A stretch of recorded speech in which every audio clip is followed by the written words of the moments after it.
ایک شخص کا انتقال ہو گیا، تو وہ جب اس کو دفن کرنے لگے جنازہ پڑھ کے، تو ایک آدمی نے اس کی چارپائی پکڑ لی. اس نے کہا اس نے میرا 45 لاکھ روپیہ دینا ہے، پہلے پیسے دو گے پھر دفن کرنے دوں گا. پیسے دے دو دفن کر لو. زور سے پکڑی. اب رش ہے، 3 بیٹے بھی تھے تو جائیداد بھی تھی، سارا کچھ تھا.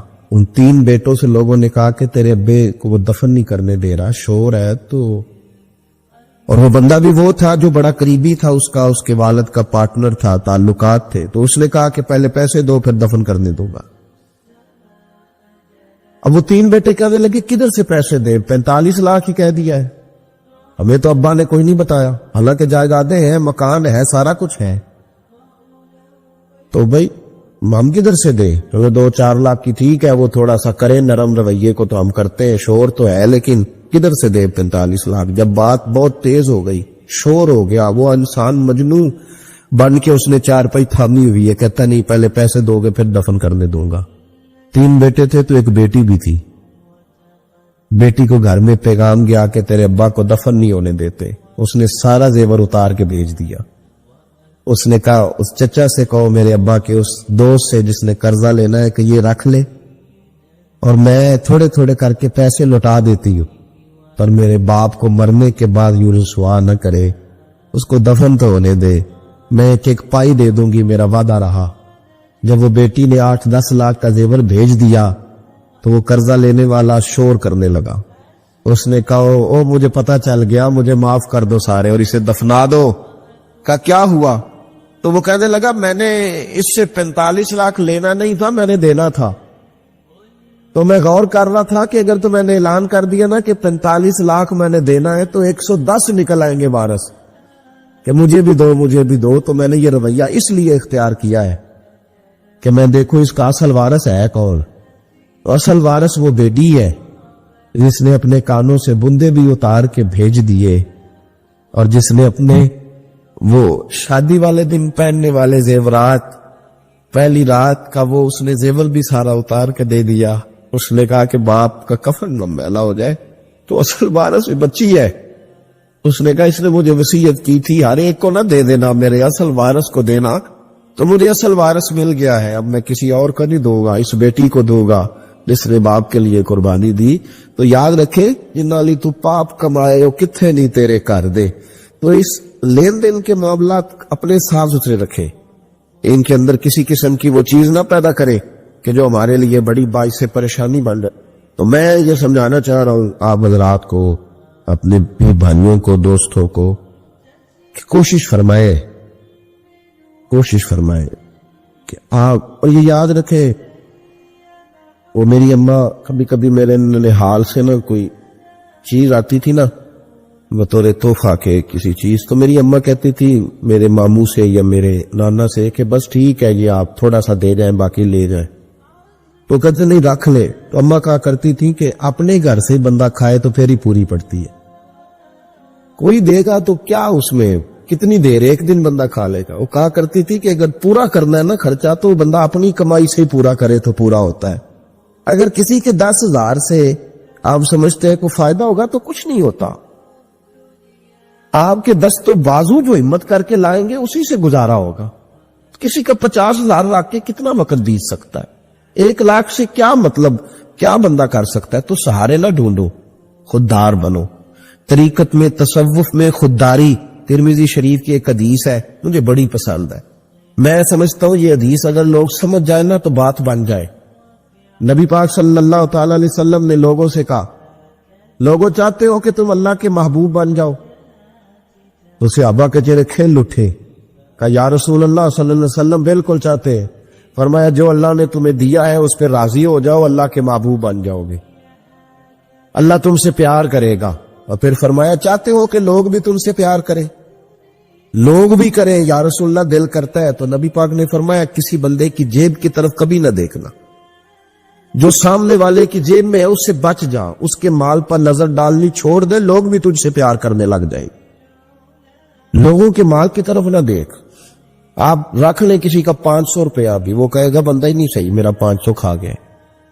یہ مت سمجھے کہ بڑا امیر تھا اس کو فکر ہی کوئی نہیں نا، ان معاملات کے اندر لوگ کہیں نہ کہیں بول ہی جاتے، کہیں نہ کہیں بات کر ہی جاتے، کسی نہ کسی جگہ زبان پھسل ہی جاتی ہے. تو مہربانی فرمائیں، مہربانی کریں، آپ اس بات پہ ضرور غور کریں. اور یہ میری اپیل ہے، آپ میرے پیر بھائی ہیں، عزیز ہیں، کہ کوشش فرمائیں لین دین کے معاملات کو 110% صاف رکھیں. کوشش کریں جہاں کوئی چیز دینی ہے، خریداریاں بعد میں ہوتی رہیں گی، جائیدادیں بعد میں بنتی رہیں گی، قرضے نہیں ہونے چاہیے، قرضہ نہیں ہونا چاہیے. میں ایک بزرگ سے کبھی کبھی ملتا تھا تو میں کہتا تھا حضرت جی حالات کیسے ہیں؟ تو کہتے ہیں الحمدللہ کسی کا دینا کچھ نہیں، الحمدللہ کسی کا. تو اس شخص وہ جب بات کرتا تھا تو مجھے یوں لگتا تھا کہ جیسے وہ شخص نعرہ لگا رہا ہے، الحمدللہ کسی کا دینا کچھ نہیں. یہ اللہ تعالیٰ کا شکر ہے. اور پھر وہ کبھی کبھی یہ بھی کہا کرتے تھے کسی سے 200-250 لینا ہوگا، میں نے دینی کوئی شے نہیں. کوئی کبھی کبھی ٹٹولو گے تو میرا کسی طرف کوئی نکل ہی آئے گا، لیکن میں نے کسی کا دینا کوئی نہیں. میرے اسا فرمایا کرتے تھے ہماری تو طریقت بھی بڑی دلیر ہے. میں نے ایک دفعہ کہا حضور نظریہ طریقت کیا؟ فرمانے لگے ہماری تو طریقت بھی بڑی خوددار ہے، ہم مریدوں کا خرچ نہیں کراتے، ہم تو کئی دفعہ مریدوں پہ خرچ کر ڈالتے. ہماری تو طریقت بھی بڑی توانا ہے، نے تو مزاج ہی بڑا انوکھا پایا. تو مہربانی فرمائے لینے دینے کے ایک حدیث بخاری میں بڑی مزیدار ہے، بخاری میں، سبحان اللہ. اور بخاری شریف قرآن مجید کے بعد امت مسلمہ کے پاس سب سے معتبر کتاب کا نام بخاری شریف ہے. نبی پاک صلی اللہ علیہ وسلم نے فرمایا ایک بھائی اپنے بھائی سے قرضہ لینے لگا، ایک دوست اپنے دوست سے پیسے لینے لگا. اس نے کہا یار پیسے تو میں دے دیتا ہوں پر کوئی گواہ. اس نے کہا غریبوں کے گواہ نہیں ہوتے، میرا گواہ اللہ ہے. اس نے کہا کسی کی ضمانت دے دو. اس نے کہا میری کون ضمانت دے گا، میری ضمانت میرا اللہ ہی دے گا. وہ بات ہو گئی 1000 دینار. اس کو بات بڑی پسند آئی. کہا اللہ کے نام پر تو کہتا ہے اللہ بھی گواہ ہے ہمارے درمیان اور اللہ ہی ضمانتی ہے، تو لے لے پیسے. 1000 دینار دے دیے. اب وہ بندہ دریا کے پار چلا گیا. میں نے یہ دیکھیں، اب اس حدیث سے آپ درس دیکھیں، یہ حکایت نہیں، یہ میرے رسول پاک کا بیان کیا ہوا فرمان ہے. اس کی صداقتوں پہ دیکھیں. اور بخاری کی حدیث کے جملے کتنے حسین ہیں. نبی پاک صلی اللہ علیہ وسلم نے فرمایا وہ جس نے پیسے لیے بطور قرضہ وہ دریا کے پار چلا گیا، محنت مزدوری کرتا رہا. جب مقررہ وقت آیا تو اس نے 1000 دینار جو وعدہ کیا تھا کہ فلاں تاریخ کو دے دوں گا، اس تاریخ کو اس نے 1000 دینار لیے اور دریا کے کنارے پہنچ گیا کہ مجھے کشتی ملے تو میں اس تک پہنچاؤں. لیکن اس نے اتفاق کہ اس دن کشتی کوئی نہ ملی. بڑا انتظار کیا، کشتی کوئی نہ ملی. اس نے ایک لکڑی لی، لکڑی کو اندر سے پھاڑا. موٹی لکڑی ہوتی ہے نا بانس کی طرح، اس کے اندر سوراخ بن جاتا ہے، جگہ بن جاتی ہے. اس نے اندر سے اس کی کھدائی کی، اس کے اندر اس نے 1000 دینار رکھا اور ایک رکا رکھا کہ بھائی میں پہنچنا چاہتا تھا لیکن مجھے کشتی نہیں ملی تو میں 1000 دینار رکھ رہا ہوں. جس رب کی ضمانت پر میں نے لیے تھے مجھے امید ہے رب تجھ تک پہنچا دے گا، مجھے امید ہے اللہ پہنچا دے گا تیرے تک، مجھے امید ہے رب پہنچائے گا. یہ کہہ کہ اس نے اس کو بند کیا کسی کپڑے کے ساتھ اور بند کر کے دریا میں ڈال دیا. اب وہ انتظار کرنے لگا. وہ جو شخص تھا وہ بھی کنارے آیا کہ آج اس کا وعدہ ہے، اس نے آنا ہے. دینے والے کو ٹینشن ہوتی ہے تو میرے خیال ہے لینے والے کو بھی بہت زیادہ ہی ہوتی ہے کہ آج لینے. وہ آ گیا کنارے پہ کہ آج پیسے آنے، لیکن کوئی شے نہ آئی. ایک لکڑی بہتی ہوئی آئی، اس نے اٹھائی لکڑی کا، چلو پیسے نہیں ملے تو ایندھن تو ملا ہے نا، گھر جا کے لکڑی جلا کے روٹی تو پکائیں گے نا. اور لکڑی اٹھا کے گھر لایا. گھر لا کے جب اس کو چھیلا، توڑنے لگا کہ ٹکڑے کر کے اس سے آگ جلاتا ہوں. اس نے کھولی تو اندر سے رکا بھی نکل آیا اور 1000 دینار بھی نکل آیا. رب کریم کا انداز دیکھو کہ دریا کتنا چوڑا ہوتا ہے اور جو کاغذ ہوتا ہے وہ پگھل جاتا ہے دریا کے اندر، لفظ مٹ جاتے، لیکن ہر چیز کو بحفاظت میرے رب کریم نے پہنچا دیا. اس نے جب اس کو کھولا نا تو 1000 دینار بھی نکل آیا. مقررہ وقت میں اسے پیسے بھی مل گئے. وہ بڑا راضی ہوا. اب یہ بندہ آیا کچھ دنوں کے بعد دوبارہ 1000 دینار کا اور بندوبست کر کے لایا. پتہ نہیں اس تک پہنچے کہ کہیں گم ہو گئے. 1000 دینار کا اور بندوبست کر کے لایا. معصوم آمنہ، حبیب کبریا، سید کون مکان صلی اللہ علیہ وسلم کس حسن کے ساتھ اپنی امت کو حسین اخلاق سکھا رہے ہیں. نبی پاک علیہ السلام فرمانے لگے غلاموں ایک اور 1000 دینار لے کے دروازے پہ آیا اور دستک دے کے کہنے لگا میرا رب گواہ ہے کہ میں نے کوشش کی تھی پر مجھے کشتی نہیں ملی. میرا رب گواہ ہے کہ میں نے ہمت کی تھی پر موقع نہیں ملا. اللہ جانتا ہے جس رب کی ضمانت پہ میں نے تجھ سے پیسے لیے کہ میری کوشش پوری تھی پر موقع نہیں ملا. میں آیا ہوں پیسے رکھ لے. اس نے کہا اگر اللہ تیرے اور میرے درمیان گواہ تھا پھر وہ کریم بھی بڑا ہے. تو نے دریا میں ڈالے تھے تو رب کریم نے باحفاظت مجھے پہنچا بھی دیے اور تیری عزتوں کو اس نے برقرار رکھا ہے. میرے دل میں تیری گویا قدر بڑھ گئی ہے. او بھائی جو رب کریم پہ بھروسہ کرے, جو اللہ پہ بھروسہ کرے اور ارادہ کرے. اور اسی طرح کی ایک اور حدیث سیاستہ میں موجود ہے. نبی پاک صلی اللہ علیہ وسلم نے فرمایا ایک بندے کا ارادہ تھا قرضہ دینے کا, اس کا پروگرام تھا واپس کروں گا پیسے, محنت کر رہا تھا, جدوجہد کر رہا تھا, کوشش تھی, وہ نیت اس کی صحیح تھی, دبانے کا 1% بھی ارادہ نہیں تھا, کوشش جاری تھی, ہمت کر رہا تھا, فوت ہو گیا. یا رسول اللہ اب کیا بنے گا؟ اگر صوفیاء اس حدیث پہ وجد کرتے, وجد آتا ان لفظوں پہ, اب کیا بنے گا؟ تو میرے محبوب فرمانے لگے قیامت کے دن اللہ اپنی رحمت سے اس کے قرضے ادا فرما دے گا. تو دیکھو اتنا بھی کوئی خوش نصیب ہے جس کی اللہ قرضے ادا کرے, اتنا بھی کوئی خوش قسمت ہے رب جس کے قرضے دے. اللہ کہے مجھ سے لے لے, چل یار رہنے دے. بھائی ان لفظوں کو دیکھیں نا, حدیث مبارکہ میں سرکار دو عالم صلی اللہ علیہ وسلم نے فرمایا قیامت کے دن 2 بھائی, ایک بھائی پہلے انتقال کر گیا, ایک بعد میں فوت ہوا. جو پہلے چلا گیا اس کے کچھ حقوق بعد والے نے دینے تھے, سمجھ لے کچھ قرضے تھے. اب وہ پہلے فوت ہوا, اسے بعد میں احساس ہوا, اس نے کوشش بھی کی, معافیاں بھی مانگی, لیکن اب وہ فوت ہو چکا تھا. تو نبی پاک صلی اللہ علیہ وسلم فرماتے ہیں قیامت کے دن چونکہ یہ معافیاں بھی مانگتا رہا, توبہ بھی کرتا رہا, بڑی اس کو صحیح احساس ہو گیا, ندامت والی توبہ کی, لیکن اب جس کا حق تھا وہ تو فوت ہو گیا, اب کیا کرے؟ تو محبوب فرمانے لگے فوت ہوگا نا, اس نے دینے تھے پیسے, جس کے ذمہ حقوق تھے, لیکن وہ جس کے دینے تھے وہ تو چلا گیا, سمجھ لے کوئی وارث بھی نہیں. تو فرمایا جب یہ فوت ہوگا تو قیامت کے دن جو پہلے فوت ہوا تھا وہ مقدمہ کرے گا کہ یا اللہ اس نے میرا مال دبایا, میرے پیسے لے کے دے. تو رب کریم فرمائے گا چل یہ بڑیاں معافیاں مانگتا رہا, اسے معاف کر دے. اللہ فرمائے گا, وہ کہے گا نہیں یا اللہ مجھے بڑا ستایا, مجھے بڑی تکلیف دی, میرے حقوق ضائع کیے, میں نہیں معاف کرتا. تو رب کریم فرمائے گا ذرا اوپر اٹھنا, چل بعد میں بات کرتے ہیں, اٹھ تو صحیح. وہ جنت میں ایک محل بنا ہوا ہے, ذرا اس کی طرف تو نظر ڈال. اس نے نظر ڈالی تو یہاں تو کوئی اچھا انجینئر بنائے کوئی مکان تو نظر جو ہے وہ ہٹتی نہیں. تو جس مکان کو رب تیار فرمائے, جس کو اللہ بنائے, اس سے نظریں کیسے ہٹتی ہوگی؟ اس نے دیکھا تو دیکھتا ہی گیا, دیکھتا ہی گیا. عرض کرنے لگا مولا یہ کس کا مکان ہے؟ تو محبوب علیہ السلام فرماتے ہیں رب کریم نے فرمایا اس کا ہے جو اس کی قیمت دے گا.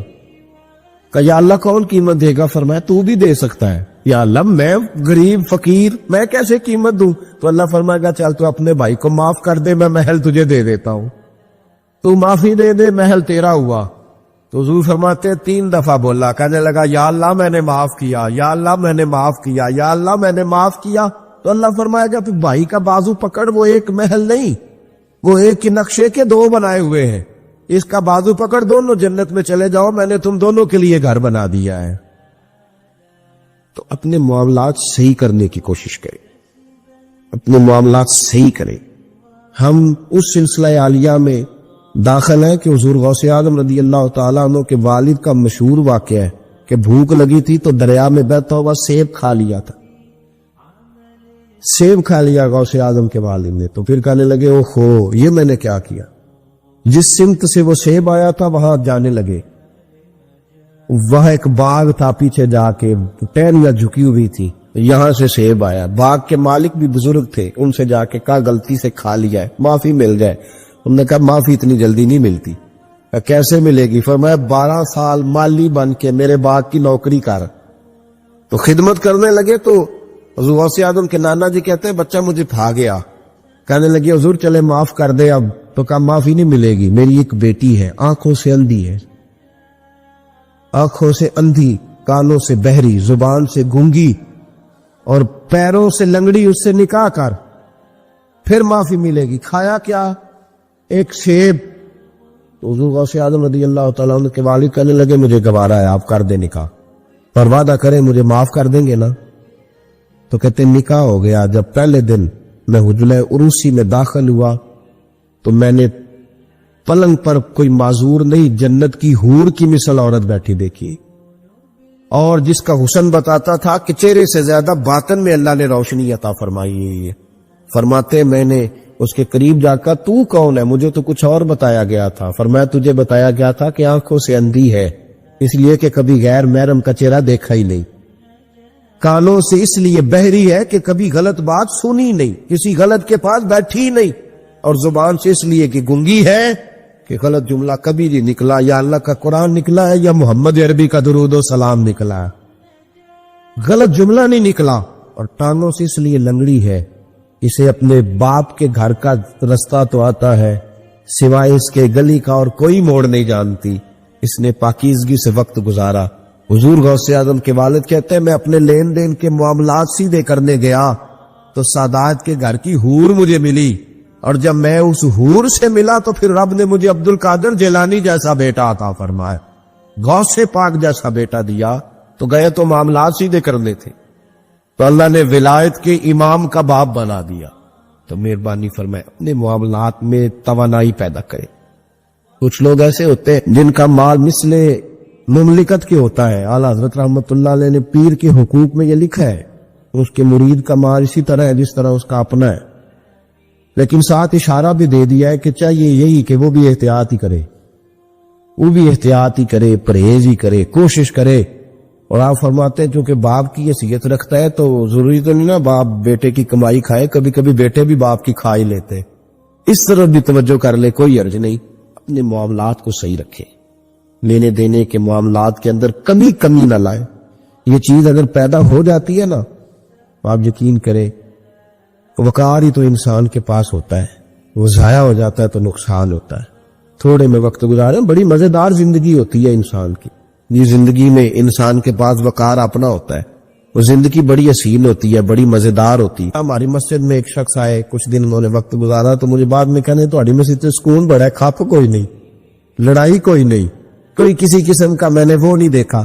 آپ یقین کریں یا 4 اساتذہ کام کرتے ہیں، کئی سالوں سے کرتے ہیں، ہم نے کبھی استادوں کی لڑائی بھی نہیں ہونے دی، ورنہ مدرسوں میں جھگڑے چلتے ہیں۔ مجھے کہنے لگے جی یہاں لڑائی کوئی نہیں۔ میں کہ اس واسطے کسی کو مالدار بندہ چیئرمین ہی نہیں بنایا کہ جو کہے کہ یہ کیسے ہو گیا، یہ کھانسے کیوں ہے، یہ اٹھے کیوں ہے، یہ بیٹھے کیوں ہے۔ یہاں اللہ نے حسن اس لیے دیا ہے کہ الحمدللہ یہ ایک کونا تو ضرور ہے لیکن اللہ نے بڑا سکون عطا فرمایا ہوا۔ تو یہ اس وقت ہوتا ہے جب آپ کسی سے کچھ لیتے ہیں تو پھر آپ کو اس کے نخرے بھی برداشت کرنے پڑتے ہیں، پھر آپ کو دیکھنا بھی پڑتا ہے، اس کے آنے پہ کھڑے بھی ہونا پڑتا ہے۔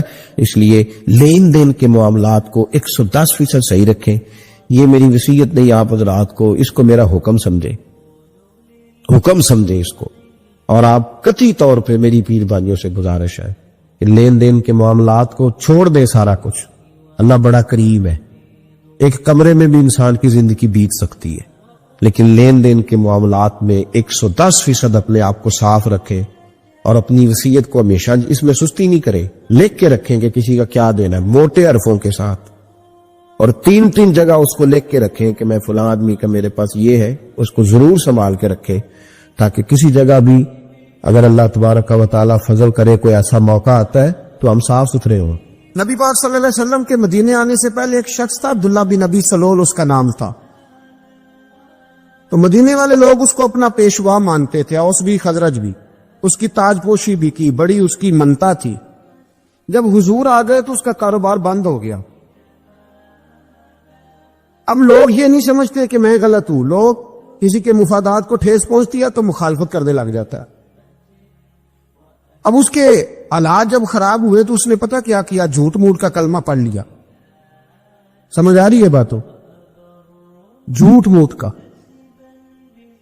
اور منافقوں کا ایک ٹولہ اس نے تیار کر لیا جس کا قرآن مجید نے سورہ منافقون میں ذکر کیا ہے۔ ایک جنگ کا موقع تھا، نبی پاک صلی اللہ علیہ وسلم تشریف لے گئے تو عبداللہ بن ابی سلول بھی چلا گیا۔ حضرت عمر فاروق رضی اللہ تعالیٰ عنہ کے ایک غلام تھے، وہ پانی لینے کنویں پہ گئے، ادھر سے انصار میں سے، چونکہ حضرت عمر کے غلام مہاجر تھے انصار میں سے ایک شخص پانی لینے پہلے سے آیا ہوا تھا، پانی بھرنے میں کوئی اختلاف ہو گیا، جھگڑا ہو گیا، مار کٹائی تک نوبت آ گئی۔ حضرت عمر کے غلام نے کچھ چیز مار دی، اس شخص کو زخمی ہو گیا۔ اس نے پکارا، عبداللہ بن ابی سلول نے سمجھا کہ موقع اچھا ہے، دوڑا ہوا آیا اور آ کر اس نے کہا، انصار مدینہ بھاگ کے آؤ، جلدی آؤ، اور بڑے غلط جملے استعمال کیے۔ کہنے لگا اگر ان لوگوں کو تم اپنا بچا کچا کھانے کو نہ دیتے مہاجروں کو تو آج یہ تمہارے سر پہ نہ بیٹھتے۔ معاذ اللہ، ایسی باتوں پہ کہا کرے، بولے یہ روز مرہ کی گفتگو میں عادت بنائیں، کوئی ایسی بات کرنی ہو تو معاذ اللہ استغفر اللہ کہہ کے کرنی چاہیے۔ اس نے کہا کہ معاذ اللہ اب ان کو بچا کچا نہ دیں تو یہ ہمارے سر پہ نہ بیٹھتے۔ شور کیا اس نے۔ ہمارے ہاں بھی سیانے بندے پنچایت کے لوگ وہ کہتے ہیں تو اس برادری کے بچے سے ہی مار کھا ہے، پتہ ہی نہیں چلا، جا اسے مار کے آ، سر پھاڑا، یہ کار پھوڑ دے اس کا سر، اور دیکھ میں دیکھ لوں گا بعد میں جو ہوگا۔ یہ عقل مند لوگوں کے مشورے نہیں، یہ جاہل لوگوں کے مشورے۔ ناراض نہ ہونا، پر یہ نبی پاک صلی اللہ علیہ وسلم نے فرمایا ہے، حضور کا فرمان ہے۔ یہ کن لوگوں کا کام ہے؟ بول کے بتائیں، بول کے۔ پڑھے لکھے سیانے بندے اس طرح کے مشورے یہ بالکل نہیں دیتے، جاہلوں کا کام۔ پکارا، مہاجر سارے اکٹھے ہو گئے، انصار سارے آ گئے، اور جب انصار آئے تو مہاجرین کو بھی پکارا، مہاجر بھی آ گئے۔ اب وہ گتھم گتھا ہونے لگے تو کسی نے جا کے محبوب پاک کے کان میں کہا، یا رسول اللہ وہاں تو مہاجر انصار لڑنے لگے، وہ پرانی لڑائیاں پھر سے جاگ گئی ہیں۔ نبی پاک تشریف لائے، حضور نے وہاں لفظ بیان کیے، فرمایا یہ تم نے کیا جاہلوں جیسا کام شروع کیا ہوا ہے؟ یہ کون سا کام ہے؟ اللہ کرے ہم سب اس کام سے باز آ جائے، آمین تو کہنا۔ اور تو اس برادری کے منڈے کوئی مار کھائے، برادری کیا ہوتی ہے؟ برادری تو تعارف کے لیے، اونچ نیچ کہاں سے آگے؟ کہا میرے رسول پاک علیہ الصلوۃ والسلام، فرمایا تم جاہلوں جیسے کام کر رہے ہو۔ صلح کرائی، بات رفع دفع کرائی، لوگ چلے گئے، معاملہ ٹھنڈا ہو گیا۔ لیکن عبداللہ بن سلول نے کہا کہ میں یہ موقع خالی نہیں جانے دوں گا۔ پھر گیا وہ اور جا کے انصار مدینہ سے کہنے لگا، ایک دفعہ جا لینے دو مدینے، تم نے میری بات نہیں نہ سنی، جو وہاں بڑے سردار بیٹھے ہیں ان سے بات کروں گا، اور معاذ اللہ ثم معاذ اللہ ہم ان بے عزت لوگوں کو مدینے سے نکال دیں گے، وہاں صرف عزت والے رہیں گے۔ یہ غلط جملے اس نے ادا کیے جس کو قرآن پاک نے سورہ منافقون میں بیان فرمایا۔ اس نے یہ بات کی۔ ایک صحابی تھے حضرت زید رضی اللہ تعالیٰ عنہ، وہ سن رہے تھے، آ کے عرض کی، یا رسول اللہ صلی اللہ علیہ وسلم، عبداللہ بن ابی سلول تو اس طرح کہہ رہا ہے کہ مدینے جا کے عزت والے دوسروں کو نکال دیں گے، اور تم اگر اپنا بچہ انہیں نہ دیتے تو معاذ اللہ آج یہ ایسا نہ کرتے۔ حضرت عمر نے بھی سن لیا، حضرت عمر نے بات سن لی، تلوار نکالی اور دوڑے۔ حضور نے بازو پکڑا، فرمایا کدھر جا رہے ہو؟ کہا یا رسول اللہ اگر آج سزا نہ دی تو کل اور بات بھی کرے گا، اور اگر آج ایک قتل ہو گیا تو باقی سیانے بن جائیں گے۔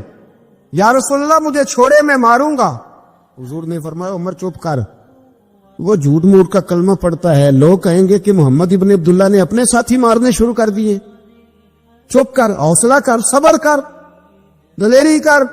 حضرت عمر کہتے ہیں میری حضور کے کہنے پر میں ٹھہر تو گیا، پر وہ میرے اندر جو آگ لگی ہوئی تھی ٹھنڈی نہیں ہو رہی تھی۔ کہتے میں چپ تو کر گیا۔ نبی پاک علیہ الصلوۃ والسلام نے پوچھا عبداللہ بن ابی سلول سے، تو نے یہ کہا ہے؟ کہنے لگا آشا وہ اللہ میں نے بات ہی نہیں کی نا۔ اب لوگ کہنے لگے کہ زید تو نوجوان ہے، تو یہ بوڑھا آدمی ہے، چلو صحیح کہتا ہوگا۔ حضور بھی خاموش ہو گئے۔ اللہ پاک نے قرآن مجید نازل فرما دیا، فرمایا اللہ نے سن لی ان کی بات جنہوں نے یہ کہا ہے، اور پھر لفظ بڑے حسین ہے، فرمایا یہ کہتے ہم عزت والے ہیں؟ نہیں، وللہ العزت ولرسولہ وللمؤمنین، فرمایا عزت تو اللہ کے پاس ہے، اللہ کے رسول کے پاس ہے، اور عزت تو مومنوں کے پاس ہے، مومنین کے پاس عزت ہے۔ یہ قرآن پاک نے سارا مضمون بیان کر دیا کہ عبداللہ بن ابی سلول غلط کہتا ہے اور حضرت زید صحیح کہتے۔